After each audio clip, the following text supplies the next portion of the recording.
বাঙালি হেনস্থার মুখ্যমন্ত্রীর অভিযোগ খারিজ করল দিল্লি পুলিশ।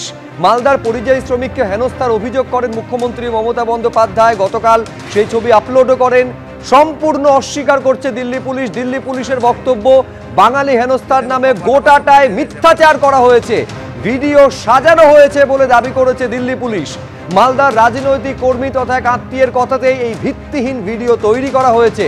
দিল্লিতে সাদা পোশাকের পুলিশের হাতে হেনস্থার অভিযোগ সামনে আসে, এমনকি 25,000 টাকা চাওয়া হয় বলেও দাবি ওঠে। রাজনৈতিক কর্মীর এক আত্মীয়ের কথাতেই এই ভিত্তিহীন ভিডিও তৈরি করা হয়েছে বলে দাবি করছে দিল্লি পুলিশ। এবং দিল্লি পুলিশের আরও দাবি, তারপর সেই ওই একই রাজনৈতিক কর্মীকে ভিডিও শেয়ার করা হয়, তারপর সেটা ভাইরাল হয়। জিজ্ঞাসাবাদে এমনটা স্বীকার করেছেন ওই মহিলা, এমনটা দাবি করছেন দিল্লি পুলিশের ডিসি। কালিমা লিপ্ত করার জন্যই ভিডিও ভাইরাল করা হয়েছে দাবি দিল্লি পুলিশের। আজকে তো লজ্জায় বাংলার বাঙালির মাথা হেট হয়ে যাচ্ছে।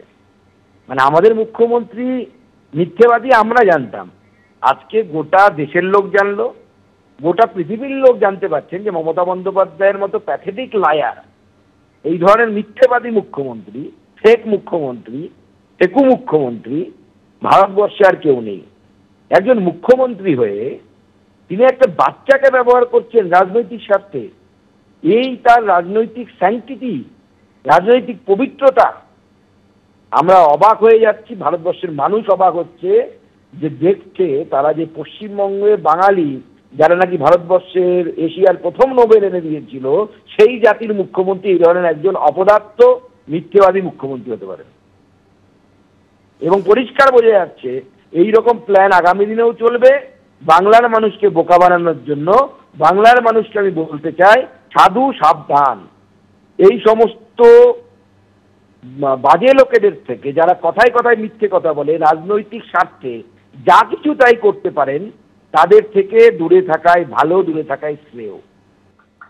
দিল্লি পুলিশ তো যুধিষ্ঠিরের উত্তরসূরি। কারণ আমরা নিজের চোখে দেখতে পাচ্ছি বাচ্চাটার কান দিয়ে ফেটে রক্ত পড়ছে। বাচ্চাটা শিশু পুত্র, শুধু তাই না, কোলের বাচ্চা কার্যত। তার মা আহত। তার মাকে এবং বাচ্চাটির আঘাতকে আমরা বিশ্বাস না করে আমরা তো দিল্লি পুলিশকেই বিশ্বাস করব। কারণ দিল্লি পুলিশ সত্যবাদী যুধিষ্ঠির।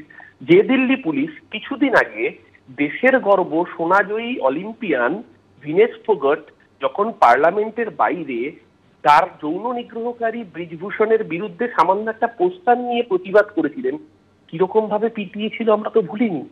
আমরা তো দিল্লি পুলিশের রোল কদিন আগে, যখন ওই দিল্লির বাঙালি কলোনিকে একের পর এক জলের লাইন কেটে, ইলেকট্রিক লাইন কেটে দেওয়ার পরে যখন তারা জলের ট্যাঙ্কার কিনে আনছিলেন, তখন তাদের উপর অত্যাচার করা হচ্ছিল, সেই ঘটনা আমরা ভুলিনি।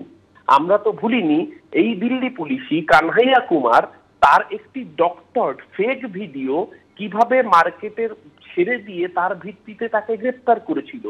আমরা তো দিল্লি পুলিশের চেহারা ভুলিনি, যখন এর আগে দিল্লিতে জামিয়া ইউনিভার্সিটির ভেতরে ঢুকে ছাত্রছাত্রীদের উপর বেধড়ক পিটিয়েছিল, সাথে এবিভিপির গুন্ডা বাহিনীকে নিয়ে গিয়ে।